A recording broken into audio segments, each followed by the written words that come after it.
Di kota Efesus yang megah pada masa kekuasaan Kaisar Decius, 7 pemuda bangsawan hidup di tengah kegelisahan batin.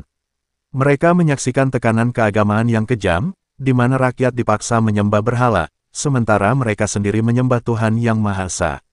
Tamliha, pemuda tegap berwajah teduh, menjadi pemimpin di antara mereka. Ia dikenal bijak, pemberani, dan mampu membaca gelagat politik istana yang berbahaya. Malam hari, mereka sering berkumpul di sudut kota untuk membahas jalan keselamatan. Kita tidak bisa terus di kota ini, ujar Tamliha pada kawan-kawan, termasuk Miksalmina, Martunus, dan Yamliha. Jika kita bertahan, nyawa kita jadi taruhan. Namun kita tak boleh mengkhianati iman kita. Suara Tamliha menggelegar, tetapi tatapannya lembut. Mereka tahu, kata-kata itu lahir dari keyakinan, bukan sekadar keberanian buta. Mereka memutuskan meninggalkan istana, melepaskan jabatan dan harta. Pada subuh yang hening, mereka berjalan diam-diam melewati gerbang kota, mengenakan pakaian sederhana. Seekor anjing setia bernama Kitmir mengikuti mereka tanpa diusir. Tamliha hanya tersenyum dan berkata, biarlah dia ikut, kesetiaan adalah anugerah Tuhan. Perjalanan menuju perbukitan terjal penuh bahaya. Mereka harus menyembunyikan identitas, berpura-pura sebagai pengembara biasa. Hati mereka berdegup, bukan karena takut mati, tetapi karena tak ingin iman mereka ternoda oleh paksaan. Tamliha terus menenangkan semua, Tuhan pasti bersama kita, bahkan dalam kegelapan. Di kaki bukit, mereka menemukan sebuah gua sunyi. Tamliha melihat pintu gua menghadap utara, sehingga sinar matahari tidak langsung masuk, tempat sempurna untuk bersembunyi. Mereka memutuskan beristirahat, sambil merencanakan langkah berikutnya. Tak seorang pun menyangka, gua itu akan menjadi saksi tidur panjang mereka selama berabad-abad. Ketujuh pemuda itu berdoa sebelum tidur, menyerahkan jiwa dan raga mereka pada Tuhan.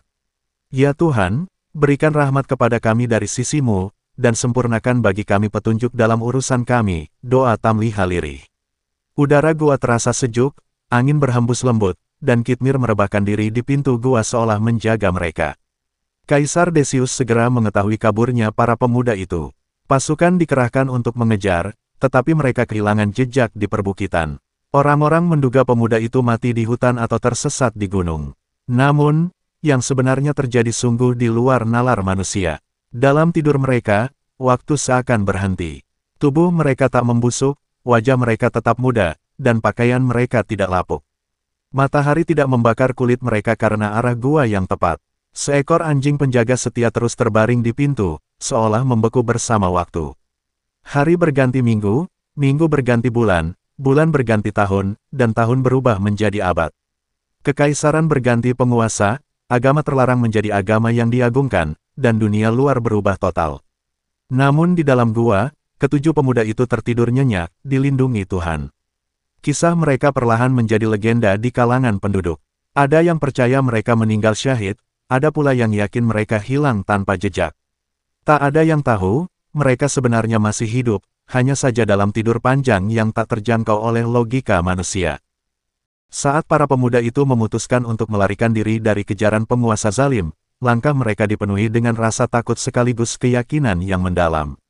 Nama mereka, Yamliha, Miksalmina, Martunus, Kastunus, Sazunus, Bairunus, dan Kavastatiyoshi, masih terjaga dalam catatan sebagian ahli tafsir dan sejarawan klasik. Mereka berasal dari keluarga terpandang di kota Efesus, namun memilih meninggalkan kemewahan demi menjaga keimanan. Setiap langkah kaki yang mereka ayunkan menuju pegunungan terasa berat, karena mata-mata penguasa menyebar di setiap jalan.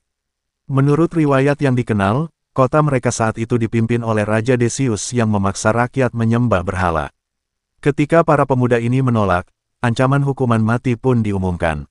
Di tengah suasana mencekam, mereka mencari tempat persembunyian hingga menemukan sebuah gua di lereng bukit terpencil. Gua itu tampak biasa, namun letaknya tersembunyi dari pandangan umum, sehingga menjadi pelindung yang sempurna. Mereka juga membawa seekor anjing setia bernama Kitmir, yang duduk berjaga di pintu gua. Dengan napas terengah dan wajah penuh debu, mereka akhirnya memasuki gua itu.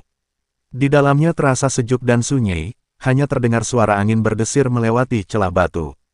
Di sanalah mereka memanjatkan doa penuh harap, wahai Tuhan kami, berikanlah rahmat kepada kami dari sisimu dan sempurnakanlah petunjuk untuk kami dalam urusan kami ini. Qs. Al-Kahfi, 10. Mereka tidak tahu apakah esok masih hidup atau justru tertangkap, namun keyakinan pada perlindungan Allah mengalahkan segala ketakutan.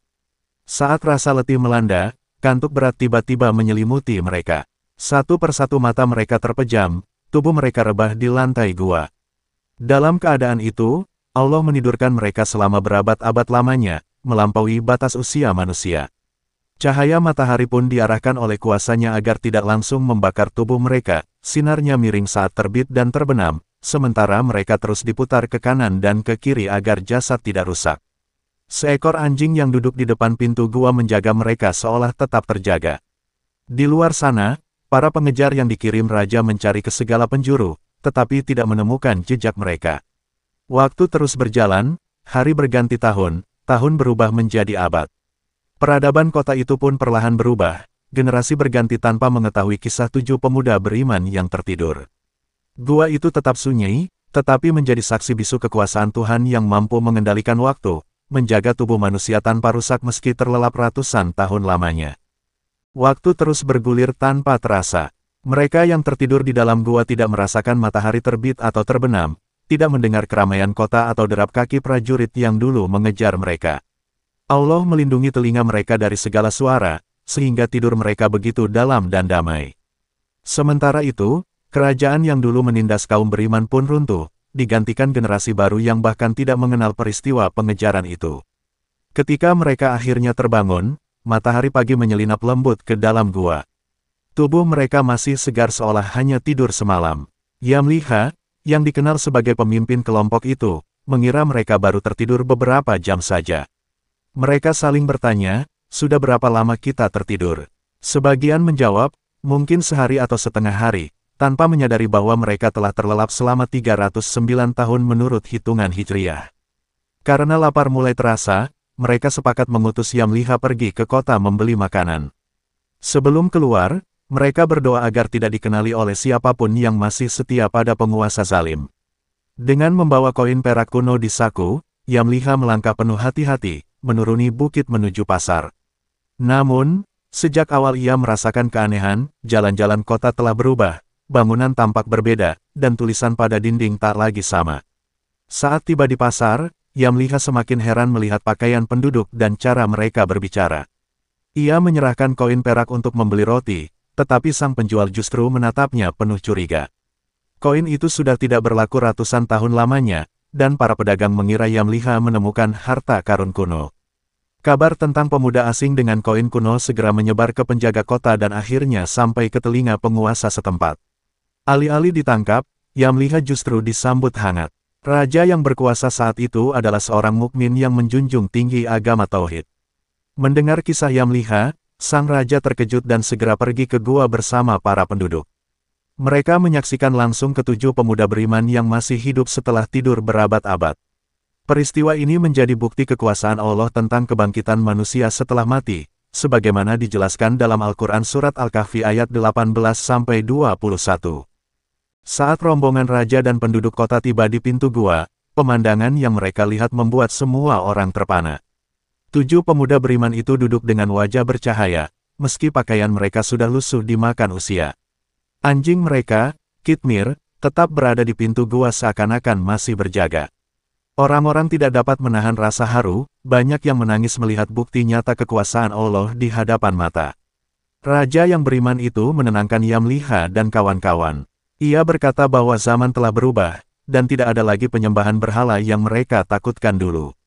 Justru, masyarakat kini memuliakan agama Tauhid. Mendengar itu, para pemuda Ashabul Kahfi memuji Allah yang telah melindungi mereka. Namun tubuh mereka masih terasa lemah, seolah Allah hendak mengembalikan mereka kepada ketenangan setelah menyampaikan pesan penting kepada umat manusia. Penduduk kota ingin membangun tanda peringatan di pintu gua sebagai bukti sejarah dan pelajaran bagi generasi berikutnya. Sebagian orang berdebat apakah mereka harus membangun tempat ibadah atau sekadar menandai lokasi itu. Al-Quran mencatat perdebatan ini, Qs. Al-Kahfi, 21, menunjukkan bahwa peristiwa tersebut benar-benar mengguncang masyarakat dan menjadi simbol kebangkitan setelah mati. Setelah menyampaikan kisah mereka, para pemuda itu berdoa kembali kepada Allah agar ditetapkan dalam rahmat-Nya. Tak lama kemudian, mereka ditidurkan untuk yang terakhir kalinya, kali ini untuk kembali kepada Sang Pencipta. Penduduk kota pun mengubur mereka dengan penuh penghormatan, sementara nama-nama mereka dijaga dalam catatan umat beriman. Khitmir, anjing setia mereka, turut dikenang sebagai sahabat yang menjaga di pintu gua.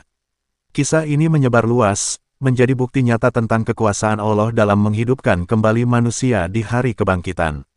Selama ratusan tahun, cerita Ashabul Kahfi terus diceritakan oleh generasi ke generasi, mengajarkan keberanian mempertahankan iman meski harus mengorbankan segalanya. Hingga kini, gua yang diyakini sebagai tempat mereka tertidur masih dihormati di beberapa wilayah, baik di Efesus Turki maupun di tempat lain yang disebut dalam catatan sejarah Islam. Setelah peristiwa itu, raja dan rakyat beriman menjadikan gua tersebut sebagai tempat peringatan untuk mengingat kebesaran Allah. Mereka membangun sebuah tanda agar setiap orang yang lewat mengetahui kisah 7 pemuda dan anjing mereka yang setia. Kisah itu pun menjadi bahan pelajaran yang berharga tentang keberanian mempertahankan keyakinan dan tentang kuasa Allah yang mampu menidurkan manusia selama berabad-abad tanpa merusak jasadnya. Nama-nama mereka, Yamliha, Miksalmina, Martunus, Kastunus, Sazunus, Bairunus, dan Kavashtatioshi, dicatat oleh sebagian ahli tafsir, meskipun Al-Quran tidak merinci jumlah maupun nama mereka secara tegas. Hal ini menunjukkan bahwa yang lebih penting bukanlah jumlah mereka, melainkan pelajaran iman yang dikandungnya. Bahkan Allah menegur orang-orang yang terlalu sibuk memperdebatkan jumlah mereka, karena yang terpenting adalah memahami pesan dari kisah ini. Khitmir, anjing yang menemani mereka, juga disebutkan dalam tafsir sebagai simbol kesetiaan. Dalam banyak riwayat, Khitmir duduk di pintu gua dengan kedua kaki depannya terjulur, seolah menjaga tuannya dari segala bahaya. Hingga kini, banyak kaum muslimin mengenang nama Khitmir sebagai hewan yang Allah muliakan karena kesetiaannya menemani orang-orang beriman. Kisah Ashabul Kahfi menjadi perumpamaan tentang kehidupan setelah mati. Jika Allah mampu menidurkan 7 pemuda selama ratusan tahun lalu membangunkan mereka tanpa kerusakan tubuh, tentu Allah juga mampu membangkitkan seluruh manusia pada hari kiamat. Inilah pesan utama yang Allah sampaikan melalui peristiwa luar biasa tersebut, yang diabadikan dalam Al-Quran Surat Al-Kahfi ayat 9 hingga 26. Hingga kini, di berbagai belahan dunia seperti Efesus Turki, Aman Yordania, dan Tarsus, terdapat gua-gua yang diyakini sebagai lokasi Ashabul Kahfi. Meskipun para ulama berbeda pendapat mengenai lokasi pastinya, semua sepakat bahwa peristiwa ini benar terjadi. Kisah ini mengajarkan agar generasi muda memiliki keberanian untuk mempertahankan iman, bahkan jika harus melawan arus zaman atau kekuasaan zalim yang mengancam nyawa mereka.